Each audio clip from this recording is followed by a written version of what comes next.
Hi students, in last video we learned about the DNA replication. Generally आपण study केलं होतं की DNA replication हा सेमी कन्झर्वेटिव्ह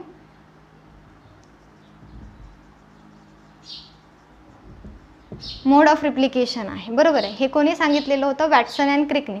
याच्यामध्ये जनरली आपण पाहिलं की पॅरेंटल जो काही DNA आहे याच्यामध्ये जनरली यूकॅरियोटिक सेलमध्ये जो काही ओरिजिन पॉईंट आहे तो फक्त मेनी टाईपमध्ये भेटतात, तर प्रोकॅरियोटमध्ये फक्त एकच भेटतो, बरोबर आहे, ओरिजिन ओ साईट. पण ज्यावेळेस आपण यूकॅरियोटिक सेलमध्ये स्टडी केलं त्यावेळेस वॅटसन अँड क्रिकने सांगितल्यानुसार तो सेमी कन्झर्वेटिव्ह आहे हे सांगितलं. सेमी कन्झर्वेटिव्ह आपण कशाला म्हणतो? ज्याच्यामध्ये एक पॅरेंटल स्ट्रँड असतो आणि दुसरा स्ट्रँड हा न्यूली फॉर्म्ड असतो, त्याला आपण काय म्हणतो? Semi conservative type of mode of replication. तर याच्यामध्ये आपण पाहिलं की ओ साईटपासून काय होतात तर DNAचे स्ट्रँड्स हे काय होतात? सेपरेट होतात. तर याच्यासाठी सर्वात पहिल्यांदा जे काही न्यूक्लिओप्लाझममध्ये न्यूक्लिओटाइड्स आहेत ते ॲक्टिवेट होतात. त्याच्यासाठी फॉस्फोरिलेज एन्झाईम, हे एन्झाईम खूप लक्षात ठेवा कारण की खूप महत्त्वाचे आहेत. सिक्वेन्सली जर तुम्ही लक्षात ठेवलात तर तुम्हाला ती जी रिप्लिकेशनची प्रोसेस आहे ती व्यवस्थित लक्षात राहील. आणि इथे रिकॅप करण्याचं महत्त्वाचं कारण म्हणजे काय तर आज व्हिडिओमध्ये आपण स्टडी करणार आहोत experimental confirmation of DNA replication.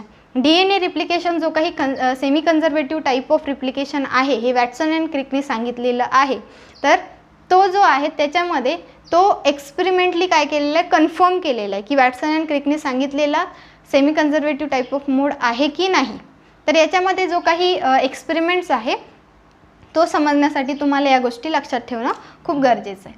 तर फॉस्फोरिलेज सर्वात पहिला एन्झाईम जो की काय करतो तर जे काही साईट आहे तिथे अटॅक करतो आणि ज्याच्या थ्रू काय फॉस्फोरिलेज एन्झाईम थ्रू काय होतं तर जे काही न्यूक्लिओप्लाझममधले न्यूक्लिओटाइड्स आहेत ते ॲक्टिवेट होतात. Second DNA endonuclease.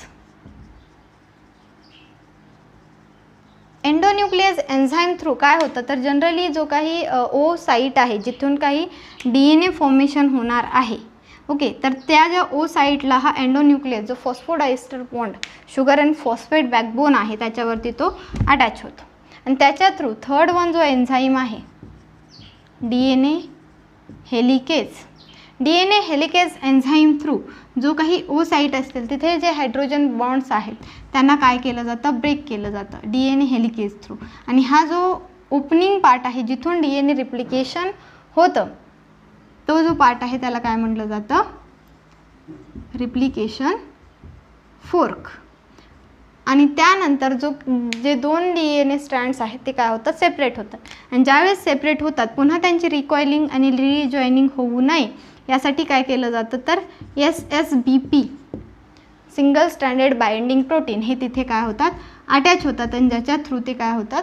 सेपरेटच राहतील, त्यांना बाइंड करून ठेवलं जातं त्या प्रोटीन थ्रू. त्याच्यानंतर फिफ्थ वन आहे जे काही स्ट्रँड्स आहेत त्याच्यामध्ये तुम्हाला नाव लक्षात राहण्यासाठी हा आहे parental DNA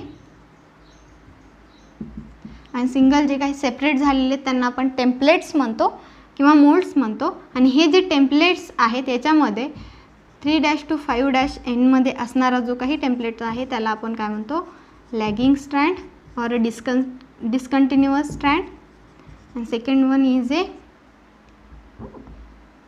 5' to 3' and it is a leading strand or a continuous strand, बरोबर आहे, ओके.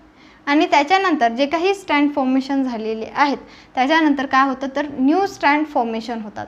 आणि new strand formation generally 5' to 3' डायरेक्शनने होतात कारण की फर्स्टली जे स्ट्रँड फॉर्म झालेले आहेत ते 3' to 5' झालेले आहेत आणि त्याचा अँटी पॅरलल इथे न्यू स्ट्रँड्स फॉर्म होणार आहे. त्याच्यासाठी काय होईल? 5' to 3' डायरेक्शनमध्ये ते काय होतील? फॉर्म होतील. तर सर्वात पहिला ज्यावेळेस फॉर्मेशन होईल त्यावेळेस हा जो स्टँड आहे तो कंटिन्युअसली फॉर्म होईल कारण की हा RNA प्रायमर थ्रू कशाने? RNA प्रायमर थ्रू जे काही ॲक्टिव्ह झालेले न्यूक्लिओटाइड्स आहेत ते जनरली काय होतात? इथे येऊन अटॅच होतात, ओके. त्याच्यानंतर लॅगिंग स्ट्रँड जो आहे याच्यावरती मात्र हा अपोजिट डायरेक्शनने असल्यामुळे पर्टिक्युलर RNA स्ट्रँड जो आहे एक शॉर्ट टेम्पलेट्स फॉर्म करतो आणि याच्याच मध्ये ज्यावेळेस RNA प्रायमर अटॅच होतो त्याच्यानंतर 6 DNA पॉलिमरेज हा एन्झाईम येतो, तिथून त्याला रिप्लेस करतो, तिथे बाइंडिंग करतो आणि तिथे पुन्हा RNA प्रायमर येतो, तो एक फॉर्म करतो, तिथे DNA पॉलिमरेज येतो आणि त्याला रिप्लेस करतो. असे करत ते काय केले जातात, टेम्पलेट्स फॉर्मेशन केले जातात. तर जनरली DNA पॉलिमरेजमध्ये सुद्धा आपण डिफरन्शिएशन भेटलेलं आहे प्रोकॅरियोटिक आणि यूकॅरियोटिकमध्ये. जनरली प्रोकॅरियोटिक सेलमध्ये DNA पॉलिमरेज फर्स्ट असतो, बरोबर आहे, आणि यूकॅरियोटिक सेलमध्ये मात्र DNA पॉलिमरेज अल्फा असतो. ओके, तर हे मात्र लक्षात ठेवा, कारण की MCQजमध्ये खूप ठिकाणी हे विचारले जातात आणि तुम्हाला या लक्षात हे जे एन्झाईम्स आहेत ते व्यवस्थित लक्षात असणं गरजेचं आहे. त्याच्यानंतर जे काही फॉर्मेशन झालेले आहेत, सिंथेसाइज झालेले आहेत, पण हे जे सिंथेसाइज झालेले आहेत त्यांना मॅच्युअर करून त्याचं डॉटर DNA स्ट्रँड सेपरेट करायचे आहेत. तर जनरली याच्यामध्ये जे काही मॅच्युरेशन आहे ते कसं होतं, तर DNA लिगेज थ्रू, लिगेज हा बायोलॉजिकल गम किंवा बायोलॉजिकल ग्लू म्हणून ओळखला जातो, ज्याच्या थ्रू हे जे 2 स्ट्रँड्स आहेत ते काय केले जातात, अटॅच केले जातात. तर हा आहे DNA लिगेज. आणि ज्यावेळेस हे दोन्ही स्ट्रँड मॅच्युअर होतील त्यावेळेस त्या ज्या DNA स्ट्रँड्स आहेत त्यांची काय केली जाते, कॉइलिंग केली जाते. आणि कॉइलिंग करण्यासाठी जो मेन एन्झाईम आहे तो आहे DNA गायरेज और टोपोआयसोमरेज या एन्झाईम्स थ्रू त्या दोन्हीची काय होते, कॉइलिंग होते. आणि याच्या थ्रू हा जो पार्ट आहे तो आपल्याला या DNA स्ट्रँडमध्ये आणि हा जो पार्ट आहे तो या स्ट्रँडमध्ये भेटून जातो आणि यांनाच आपण काय म्हणतो, डॉटर DNA. आणि तेव्हाच DNA रिप्लिकेशन काय होते, एंड होते. तर DNA सिंथेसिस जनरली काय आहे तर खूप शॉर्टमध्ये आपण याला एक्सप्लेन केले. तर जनरली डिटेलमध्ये आपण लास्ट व्हिडिओमध्ये स्टडी केलेलंच आहे, पण semi conservative type of DNA आहे हे कोणी सांगितलेलं, वॅटसन अँड क्रिकने सांगितलेलं. पण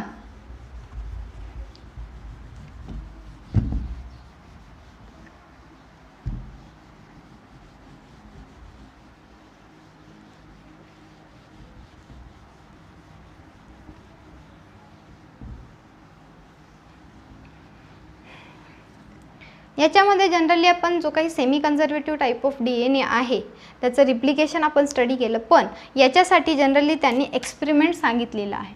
तर याचा एक्सपेरिमेंट्स थ्रू काय केलेलं आहे, कन्फर्मेशन घेतलेलं.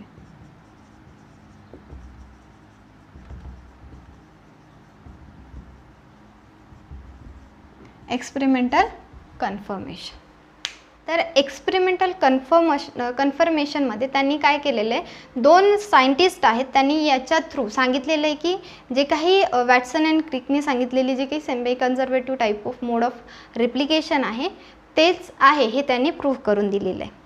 तर एक्सपेरिमेंटल कन्फर्मेशनमध्ये जे 2 सायंटिस्ट आहेत ज्या इन्क्लूड आहेत, ज्यांनी एक्सपेरिमेंट केलेलं आहे, ते 2 सायंटिस्ट कोण आहेत, तर first one is a Matthew Malson and second one is a Franklin Stahl. आणि यांनी जो काही एक्सपेरिमेंट केलेला आहे तो कधी केलेला आहे, 1958 मध्ये.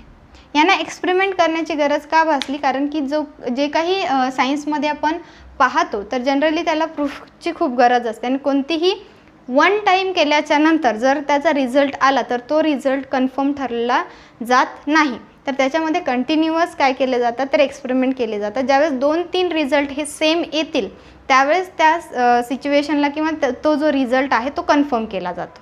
ओके, तर जनरली वॅटसन अँड क्रिकने सांगितल्याच्या नंतर या एक्सपेरिमेंट्स थ्रू त्यांनी त्या जो काही DNA रिप्लिकेशन आहे, semi conservative type of replication आहे, हे वॅटसन अँड क्रिकने सांगितलेलं होतं, त्यांना या दोघांनी काय केलेले, प्रूफ केलेले.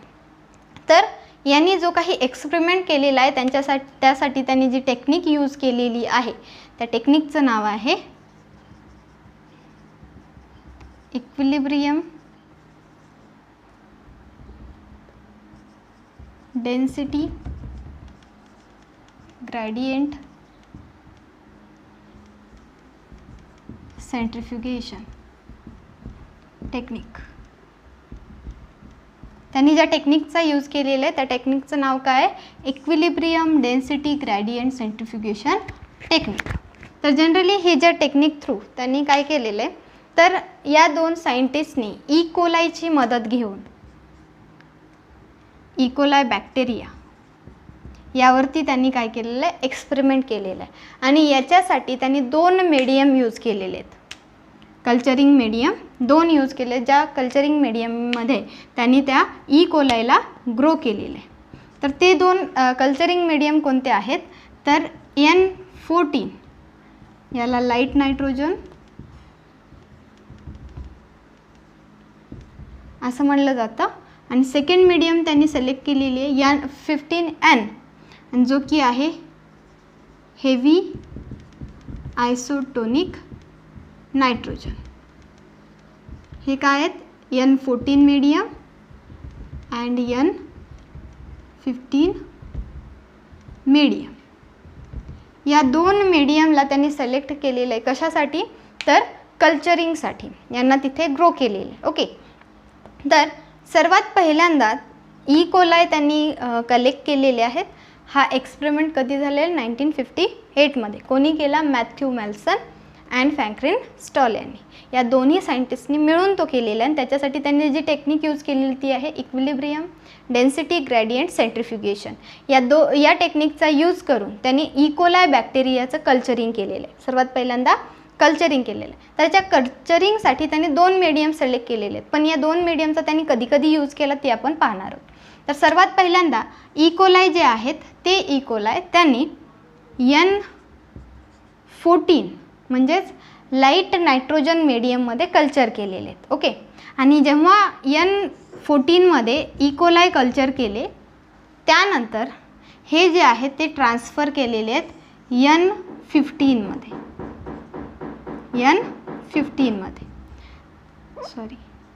N15मध्ये. पण पर्टिक्युलर नायट्रोजनमध्ये जे काही बॉन्ड्स आहेत ते फॉर्म किंवा त्यांची डेन्सिटी ग्रॅडियंट फिक्स करण्यासाठी, त्यांचे बँड्स आपल्याला लवकर आयडेंटिफाय होण्यासाठी, कारण की पुढे ज्यावेळेस दोन्ही मीडियममधले मिक्स होतील त्यावेळेस ते ओळखता यावेत यासाठी काय केलेलं आहे? त्यांनी 6 मोल CaCl2 म्हणजे सेसियम क्लोराईड या डेन्सिटी ग्रॅडियंटचा काय केलेलं आहे? त्यांनी यूज केलेला आहे. यांच्या पर्टिक्युलर डेन्सिटीचा जो काही बँड आहे तो त्यांनी काय केलेला आहे? लेबल केलेला आहे. तर सर्वात पहिल्यांदा काय केलं तर N14मध्ये त्यांनी काय केलेलं आहे? जे काही इकोलाय आहेत ते कल्चर केलेले आहेत N14मध्ये. आणि जेव्हा N14मध्ये त्यांनी कल्चरिंग केली त्यावेळेस त्याच्यामध्ये त्यांनी 6 मोल सेसियम क्लोराईड याचे जे काही डेन्सिटी ग्रॅडियंट बँड आहे तो त्यांनी इथे काय केलेला आहे? यूज केलं. कारण त्याच्यामध्ये ऑप्टेन होतात ते त्यांनी पाहिलेले आणि त्याला त्यांनी लेबल दिलेले. त्याच्यानंतर सेकंड स्टेपमध्ये त्यांनी काय केलं? जे काही N14मधले आहेत ते N15मध्ये ट्रान्सफर केलेले आहेत. आणि त्याच्यामध्ये त्यांनी सुद्धा यूज केलेला जो काही डेन्सिटी ग्रॅडियंट आहे तो आहे 6 मोल सेसियम क्लोराईड. ओके. पण याच्यामध्ये आपल्याला माहीत आहे N हा जो आहे तो लाईट नायट्रोजनचा आहे आणि N15 जो आहे तो हेवी नायट्रोजनचा आहे. तर याच्यामध्ये जे काही डेन्सिटी ग्रॅडियंट आहे ती त्यांनी काय केलेले? व्हॅल्यूनुसार बँड्स जे आहेत ते पोझिशननुसार लेबल केलेले आहेत. ज्यावेळेस लेबलिंग केली गेली त्यावेळेस जो काही N15मधले जे काही इकोलाय आहेत थर्ड स्टेपमध्ये त्यांनी काय केलं? जे काही इकोलाय आहेत त्यांना सेंट्रिफ्युगेशनसाठी घेतलं. सेंट्रिफ्युगेशन आपल्याला माहीत आहे पर्टिक्युलर रोटेशननुसार ते काय केले जातात? मिक्स केले जातात. ओके. आणि ते पुन्हा सेटल डाऊन होतात. तर सेंट्रिफ्युगेशनमध्ये काय केले तर जे काही इकोलाय आहेत त्यांना सेंट्रिफ्यूग केलं आणि त्याच्यातले जे काही बँड्स आहेत ते सेपरेट केले.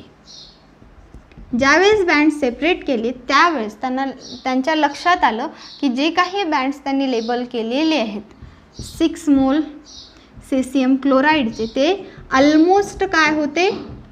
सेम होते. ऑलमोस्ट काय होते? सेम होते.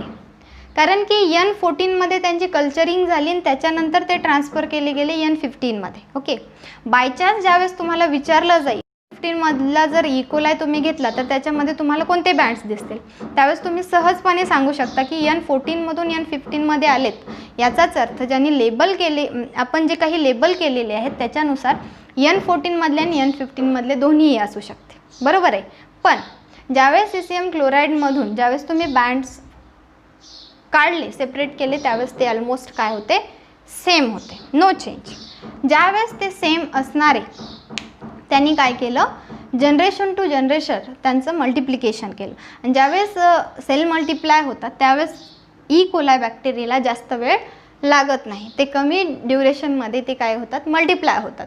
आणि ज्यावेळेस सेल मल्टिप्लाय होतील किंवा डिवाइड्स होतील त्यावेळेस आपल्याला माहीत आहे की एस फेजमध्ये त्यांचं काय होतं, रिप्लिकेशन होतं, सिंथेसिस होतं, DNA सिंथेसिस होतं. आणि DNA सिंथेसिससाठी त्यांना पर्टिक्युलर टाईम कितीचा लागतो, 20 मिनिट्समध्ये ते काय होतात, डिवाइड होतात. तर याच्यासाठी सर्वात पहिल्यांदा त्यांनी N15मधले जे काही DNA आहे तो त्यांनी घेतलेला आहे. ओके, N15मधला. आणि हा जो N15मधला DNA आहे, मी याच्यासाठी काय करते, ज्यावेळेस आपण डायग्राम काढणार आहोत तेव्हा N15साठी आपण डायरेक्ट थिन डायग्राम काढूया आणि N14साठी आपण जो काही डॉट डॉट स्ट्रक्चर आहे त्यामध्ये काढूया. ओके, म्हणजे त्याच्यामुळे आयडेंटिफिकेशन सोपं जाईल. तर N15चा जो काही नायट्रोजन हेवी आयसोटोनिक नायट्रोजन आहे तो त्यांनी घेतलेला आहे. तर याची फर्स्ट जनरेशनसाठी त्यांनी ठेवलेलं आहे, त्यावेळेस 20 मिनिट्स ड्युरेशनमध्ये ते काय होतात, ट्रान्सफॉर्म होतात. त्यावेळेस मात्र त्यांच्या काय लक्षात आलेलं आहे, तर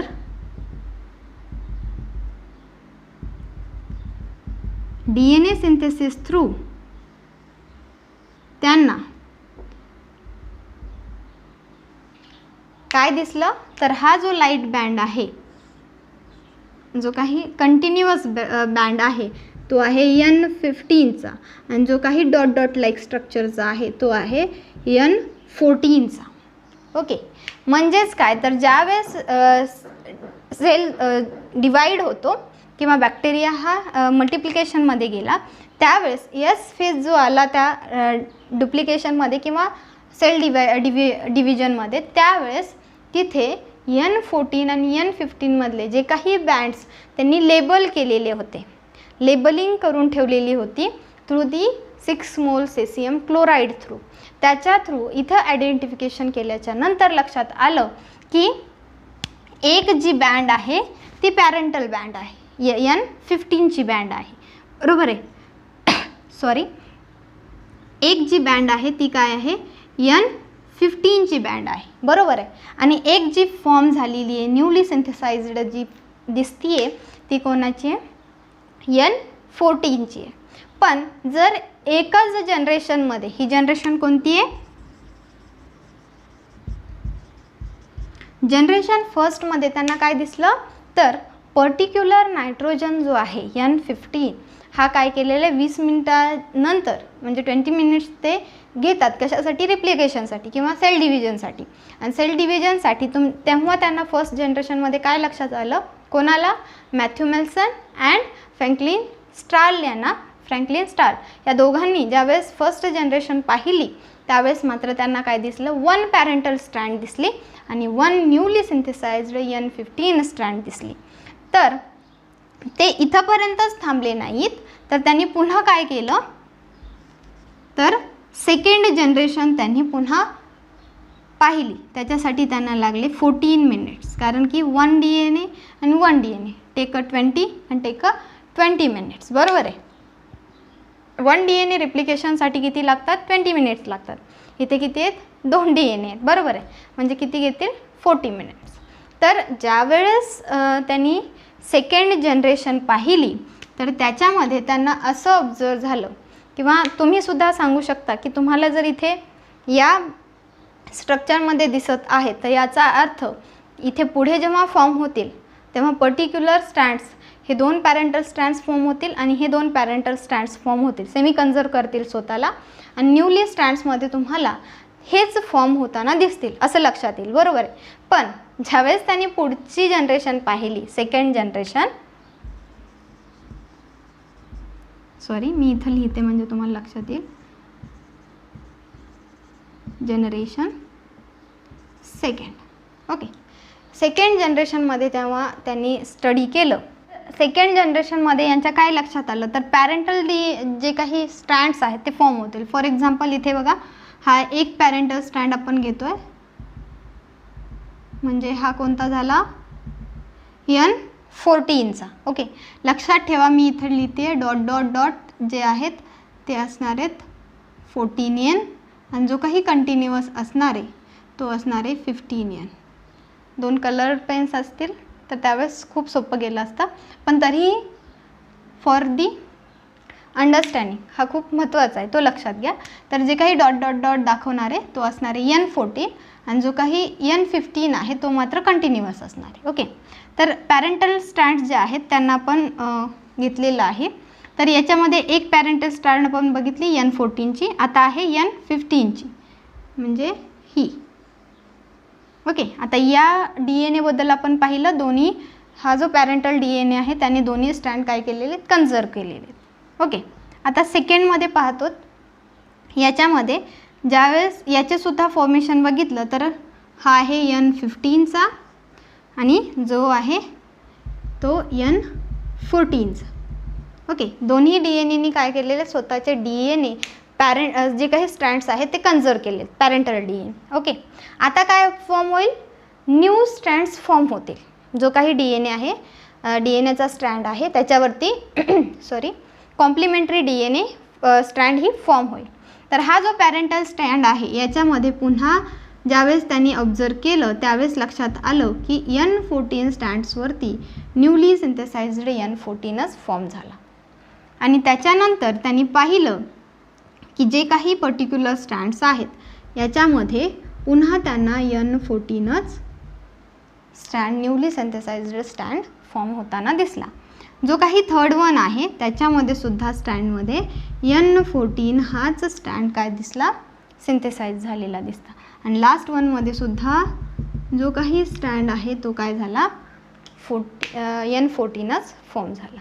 म्हणजेच काय, याच्यामध्ये तुम्हाला लक्षात येईल हे जे 2 स्ट्रँड्स आहेत याच्यामध्ये काय आलं तर N14 अँड N15 हे फॉर्म झालेले आहेत आणि उरलेले जे काही 2 आहेत ते मात्र कोणते आहेत, N14 आहेत. म्हणजे 50% N14 and 15 and 50% N14 formation झालेलं दिसतंय.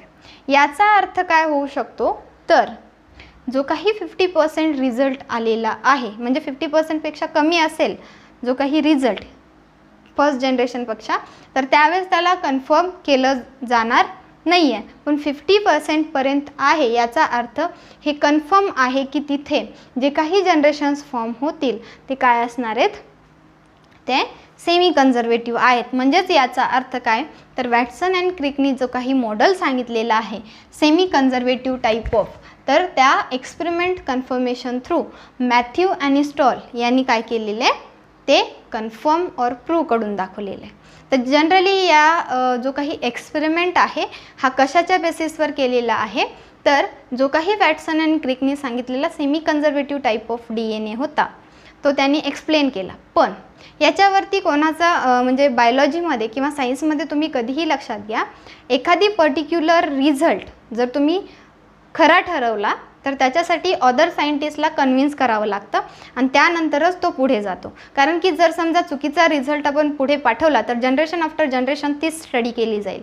तर चुकीचा समोरच्यापर्यंत जाऊ नये किंवा चुकीची स्टडी होऊ नये यासाठी काय केलं जातं तर अदर एक्सपेरिमेंट्स त्याच्यावरती केले जातात आणि त्याला प्रूव्ह केलं जातं. आणि ज्यावेळेस रिझल्ट हा 1, 2, 3 टाइम्स हा ज्यावेळेस सेम येतो त्यावेळेस मग तो रिझल्ट हा कन्फर्म ठरवला जातो आणि त्याच्यावरती मग सांगितलं जातं की जो अगोदर सांगितलेलं होतं किंवा ज्या सायंटिस्टने सांगितलेले ते काय आहे, खरं आहे. कारण की आपण याच्या अगोदरसुद्धा एक एक्सपेरिमेंट्स पाहिलेले आहेत, खूप सारे एक्सपेरिमेंट्स पाहिलेले आहेत ज्याच्या थ्रू DNA हा जेनेटिक मटेरियल आहे हे प्रूव्ह करण्यात आलं. जर समजा त्याच ऐवजी ओरली जेव्हा सायंटिस्टनी सांगितलेलं होतं की प्रोटीनचं स्ट्रक्चर, शेप आणि त्यांचं फंक्शन पाहता प्रोटीन हाच जेनेटिक मटेरियल आहे, हे जेव्हा त्यांनी सांगितलेलं होतं त्याला जर कन्फर्म ठरवलं असतं आणि आतापर्यंत आपण काय म्हणलं असतं तर प्रोटीन हाच जो आहे जेनेटिक मटेरियल आहे. पण प्रोटीन हा जेनेटिक मटेरियल आहे का नाही जरी ओरली सांगितलं असेल तरी त्याला प्रूव्ह करण्यासाठी एक्सपेरिमेंट केले आणि ज्यावेळेस एक्सपेरिमेंट करण्यात आले त्यावेळेस लक्षात आलं की प्रोटीन हा जरी स्ट्रक्चर कॉम्प्लेक्स असला, त्याचं शेप, त्याचं फंक्शन जरी खूप जरी असलं तरीही जेनेटिक मटेरियल कोण आहे, DNA आहे, हे कन्फर्म झालं. आणि ज्यावेळेस एका सायंटिस्टनी कन्फर्म केलं त्यावेळेस कोणीही कन्व्हिन्स झालेला नाही आहे. आणि तेव्हा सेकंड रिझल्ट पाहिला त्यावेळेस त्या दुसऱ्या सायंटिस्टनी सुद्धा सांगितलं, कारण की फर्स्टली 3 सायंटिस्टनी सांगितलं, ॲव्हरी, मॅकलॉड अँड मॅकर्थी यांनी सांगितलं, प्रूव्ह केलं की DNA हेच जेनेटिक मटेरियल आहे, प्रोटीन नाही आहे, तरी त्याला कोणी कन्व्हिन्स झालेला नाही आहे. पण हार्शे अँड चेसने सेकंड रिझल्टमध्ये सुद्धा हे सांगितलं की DNAच हा जेनेटिक मटेरियल आहे, तेव्हा तो रिझल्ट कन्फर्म ठरला. आणि आता आपण काय म्हणतो, DNA हाच जेनेटिक मटेरियल आहे असं म्हणतो, बरोबर आहे. तर ज्यावेळेस वॅटसन अँड क्रिकने सांगितलं semi conservative type of mode of replication आहे, त्यावेळेस मात्र त्याला दुओरा देण्यासाठी किंवा त्याचा जो काही स्ट्रक्चर आहे किंवा जे काही त्यांनी सांगितलेलं आहे ते प्रूव्ह करण्यासाठी मेल्सन अँड स्टॉल या दोघांनी काय केलेलं आहे 1958मध्ये हा एक्सपेरिमेंट केलेला आहे. आणि या एक्सपेरिमेंटमध्ये त्यांनी काय केलेलं आहे तर एक टेक्निक यूज केलेली आहे. कोणती टेक्निक आहे, equilibrium, density, gradient, centrifugation technique. आणि या टेक्निक थ्रू त्यांनी प्रूव्ह करून दाखवलेलं आहे की DNA जो काही semi conservative type of mode of रिप्लिकेशनमध्ये येतो ते खरं आहे. तर त्याच्यामध्ये त्यांनी काय काय केलेलं आहे, व्यवस्थित एक्सपेरिमेंट लक्षात घ्या. फर्स्ट इकोलाय या बॅक्टेरियाचा यूज केलेला आहे आणि 6 मोल सेसियम क्लोराईड याचा यूज केलेला आहे. ओके, तर इकोलाय बॅक्टेरिया जो आहे तो वेगवेगळ्या मीडियममध्ये कल्चर केलेला आहे. फर्स्ट त्यांनी N14मध्ये त्याला कल्चर केलेलं आहे. N14 जो की लाईट नायट्रोजन आहे आणि N14 मीडियममध्ये कल्चर करून त्यांनी ट्रान्सफॉर्म केलेलं आहे N15मध्ये. N15 जो की हेवी आयसोटोनिक नायट्रोजन आहे. N15 मीडियममध्ये ज्यावेळेस कल्चर केले, जनरेशन आफ्टर जनरेशन फॉर्म झाले, त्यावेळेस त्यांचा जो काही पर्टिक्युलर DNA आहे तो त्यांनी सेंट्रिफ्यूज केला. सेंट्रिफ्युगेशन केल्याच्या नंतर जो काही बँड सेपरेट केले सगळ्या ह्याच्यामध्ये N15मध्ये 6 मोल सीसियम क्लोराईड थ्रू जे काही बँड्स आहेत त्या पर्टिक्युलर बँड्सना त्यांनी लेबल केलेलं होतं. N15मध्ये सुद्धा त्यांनी लेबल केलेलं होतं, कारण की पुढे जाऊन क्रिटिकल कंडिशन येऊ नये की नेमका कोणता, तर याच्यासाठी त्यांनी आयडेंटिफिकेशनसाठी त्यांना काय केलेलं, लेबल केलेलं. तर N14मधून N15मध्ये त्यांनी ट्रान्सफॉर्म केलं. ट्रान्सफॉर्म केल्याच्या नंतर इथले जे काही जनरेशन आफ्टर जनरेशन फॉर्मेशन झालेले त्याच्यामधले जे काही DNAs आहेत ते त्यांनी सेंट्रिफ्यूज केले. सेंट्रिफ्यूज केल्याच्या नंतर सेंट्रिफ्युगेशन मेथड थ्रू त्यांनी बँड सेपरेट केले. ज्यावेळेस त्यांनी बँड सेपरेट केले किंवा जे काही स्ट्रँड्स आहेत ते स्ट्रँड सेपरेट केले त्यावेळेस 6 मोल सीसियम क्लोराईड थ्रू त्यांनी काय केलेलं आहे ते बँड्स लेबल केलेले त्यांनी आयडेंटिफाय केले. ज्यावेळेस आयडेंटिफिकेशन केलं त्यावेळेस ते कसे होते, सेम होते, ऑलमोस्ट काय होते, सेम होते. ज्यावेळेस सेम होते तेव्हा त्यांना असं वाटलं की आता आपण याचं काय करू, जे काही सेल डिव्हिजन आहे या प्रोसेसमध्ये टाकू ज्याच्या थ्रू DNA रिप्लिकेशन होतील इन S फेजमध्ये, इंटरफेजमध्ये. ज्यावेळेस त्यांनी फर्स्टली यूज केला N15मधला, हा जो N15मधला आहे याला 20 मिनिट्स काय झाले, सेल डिव्हिजनसाठी लागले. ज्यावेळेस सेल डिव्हिजनसाठी 20 मिनिट्स त्यांनी घेतले त्यावेळेस फर्स्ट जनरेशन फॉर्म झाली. आफ्टर फर्स्ट जनरेशन त्यांनी त्याला ऑब्झर्व केलं त्यावेळेस त्यांच्या लक्षात आलं की पॅरेंटल DNA हे काय झालेले आहेत, सेपरेट झालेले आहेत. आणि हे सेपरेट होऊन त्यांनी काय केलेलं आहे, सेकंड स्ट्रँड फॉर्म केलेली आहे. आणि सेकंड न्यूली फॉर्म्ड स्ट्रँड ही कशाची आहे, N14ची आहे. आयडेंटिफिकेशनमध्ये हे खूप गरजेचं होतं त्यांना लेबल करणं. तर बँड फॉर्मेशनमधून लक्षात आलं की N15चे जो काही पॅरेंटल DNA आहे त्यांनी ते 2 स्ट्रँड्स हे कन्झर्व केले. आणि ज्यावेळेस दोन्ही स्ट्रँड्स कन्झर्व झाले तेव्हा त्या पर्टिक्युलर स्ट्रँड्सनी, पॅरेंटल स्ट्रँडनी एक जो काही स्ट्रँड आहे त्याचा कॉम्प्लिमेंटरी स्ट्रँड त्यांनी फॉर्म केला. जो काही कॉम्प्लिमेंटरी स्ट्रँड आहे तो मात्र N14चा झाला. याचाच अर्थ फर्स्ट जनरेशनमध्ये semi conservative type of DNA replication दिसून आलं. आणि इथेच प्रूव्ह झालं होतं की जे काही सायंटिस्ट आहे वॅटसन अँड क्रिक त्यांनी खरं सांगितलेलं होतं आणि त्यांचं राईट होतं. पण त्यांनी पुढे सुद्धा तोच एक्सपेरिमेंट्स कंटिन्यू केला, कारण की याच्यावरून सेकंड रिझल्ट जरी आला त्यावेळेस तुम्हाला लक्षात येईल की हा खरा आहे की नाही. यासाठी त्यांनी पर्टिक्युलर 1 DNA साठी पॅरेंटल DNA साठी 40 मिनिट्स दिले. म्हणजे 1 साठी 20, 1 साठी 20 असे टोटल 40 मिनिट्स. याच्यामध्ये त्यांच्या लक्षात आलं. इथे लक्ष द्या, इथे जरी 50% हे पॅरेंटल DNA सारखे दिसत असतील तर इथे मात्र तुम्हाला लक्षात येतं की एक जो आहे तो पॅरेंटल DNA आहे, सेकंड जो आहे तो न्यूली सिंथेसाइज्ड आहे. फर्स्ट जो आहे तो पॅरेंटल आहे, हा जो आहे तो न्यूली सिंथेसाइज्ड आहे. याच्यामध्ये सुद्धा तुमच्या लक्षात येईल हा जो आहे तो पॅरेंटल DNA आहे, हा जो आहे तो न्यूली सिंथेसाइज्ड आहे. हा जो DNA आहे तो पॅरेंटल DNA आहे आणि हा जो आहे तो न्यूली सिंथेसाइज्ड DNA आहे. आणि semi conservative type of DNA replication, mode of replication आपण कशाला म्हणतो, तर त्याच्यामध्ये एक जो आहे तो पॅरेंटल DNA असतो आणि सेकंड जो फॉर्म होत आहे तो काय असतो, तर न्यूली सिंथेसाइज्ड असतो. बरोबर आहे. सेमी कन्झर्वेटिव्ह म्हणजेच काय, तर जे काही पॅरेंटल DNA आहे त्याचा एक स्ट्रँड्स हा कन्झर्व केलेला असतो, त्याचा complementary strand new strand form होतो, त्याला आपण सेमी कन्झर्वेटिव्ह म्हणतो. इथे जर पाहिलं तर 50% आपल्याला 40N 15N हे दिसले, पण आणि 2 जे आहेत ते 14Nचे दिसले. पण ते जरी फॉर्म झाले असले तरी त्याच्यामध्ये सुद्धा एक पॅरेंटल आहे आणि एक कॉम्प्लिमेंटरी आहे. बरोबर आहे. त्याच्यामुळे इथे प्रूव्ह होतं की जे काही मॅथ्यू आणि स्टॉलने एक्सपेरिमेंट केलेला आहे याच्यामध्ये सुद्धा पर्टिक्युलर DNA फॉर्मेशनमध्ये कॉम्प्लिमेंटरी न्यू स्ट्रँड फॉर्म होते आणि एक सेमी कन्झर्वेटिव्ह असतो. त्याच्यामुळे हे जे DNA फॉर्मेशन झालेले आहेत किंवा DNA रिप्लिकेशन झालेले आहे याच्यामध्ये कोणता मोड टाईप ऑफ न्यूट्रिशन आहे, मोड ऑफ रिप्लिकेशन आहे, तर ते आहे semi conservative mode of DNA replication आहे. आणि याच्यावरूनच त्यांनी प्रूव्ह केलं की वॅटसन अँड क्रिकने सांगितलेला सेमी कन्झर्वेटिव्ह DNA रिप्लिकेशन हा कन्फर्म होतो. तर एक्सपेरिमेंटली त्यांनी कन्फर्म केलेला आहे. तर हा जो एक्सपेरिमेंट आहे तो तुम्ही व्यवस्थित स्टडी करा आणि याच्यावरून तुम्हाला व्यवस्थित समजेल की कोणत्या टाईपचा DNA रिप्लिकेशन आहे.